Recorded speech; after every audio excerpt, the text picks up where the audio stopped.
اعوذ باللہ من الشیطان الرجیم بسم اللہ الرحمن الرحیم۔ حکیم میاں محمد احسن یوٹیوب چینل مطلب احسن کی وسعت سے آپ کی خدمت میں حاضر ہے۔ آج آپ سے بات کریں گے بواسیر کے متعلق۔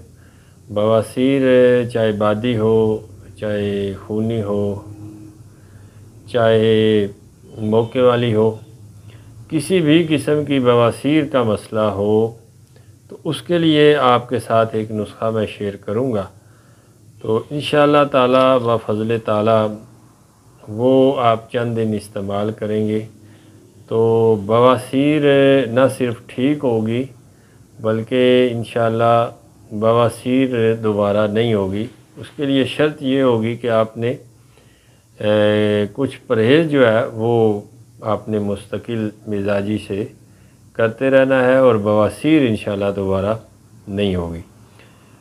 ریٹھا ایک پودا ہوتا ہے ریٹھے کا، تو اس کے ساتھ ریٹھے لگتے ہیں۔ ریٹھا آپ نے اس کی پوست لینی ہے، اس کے اوپر سے وہ جو چھلکا ہوتا ہے ریٹھے کا چھلکا ایک وہ لینا ہے۔ تخم ستیہ ناسی آپ نے لینا ہے، یہ پنسار سے آپ کو ساری چیزیں مل جائیں گی۔ اور تخم تارا میرا جسے دھمیاں بھی کہتے ہیں، اور تارا میرا جس سے کڑوا تیل بنتا ہے، تو یہ تین چیزیں آپ نے ایک ایک تولہ لینی ہے برابر وزن، یعنی کہ تین چیزیں ایک ایک تولہ، 3 تولے یہ چیزیں ہو گئی۔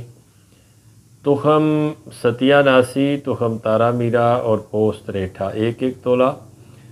اور اگر یہ 3 چیزیں ایک ایک تولہ ہوں تو 6 ماشا اس کے اندر آپ نے کشتہ فولاد شامل کرنا ہے۔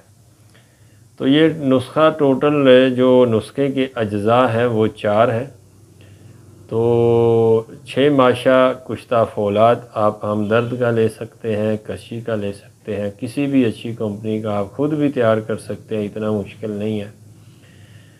تو 6 ماشا کشتہ فولاد، پوست ریٹھا 1 تولہ، تخم ستیہ ناسی 1 تولہ اور تخم تارا میرا 1 تولہ۔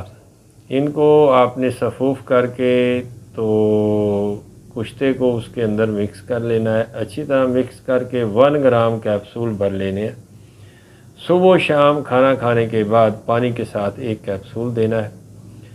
پرہیز جو اس کے ساتھ کرنی ہے کہ آپ نے بادی چیز، چاول نہیں کھانے، بڑا گوشت نہیں کھانا، بینگن نہیں کھانے، آلو، مٹر، گوبھی، ان چیزوں سے پرہیز کرنی ہے۔ تو انشاءاللہ تعالی آپ 2 ہفتے استعمال کریں گے، بادی بواسیر ہو، خونی بواسیر ہو، کسی بھی قسم کی بواسیر ہو، تو اس سے انشاءاللہ آپ کا مسئلہ ٹھیک ہو جائے گا۔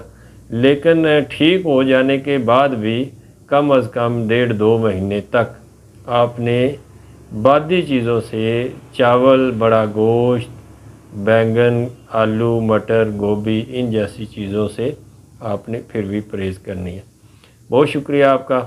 یہ سادہ سا نسخہ ہے، آپ بنائیں، استعمال کریں، دعا میں یاد کر رکھیں۔ فی امان اللہ۔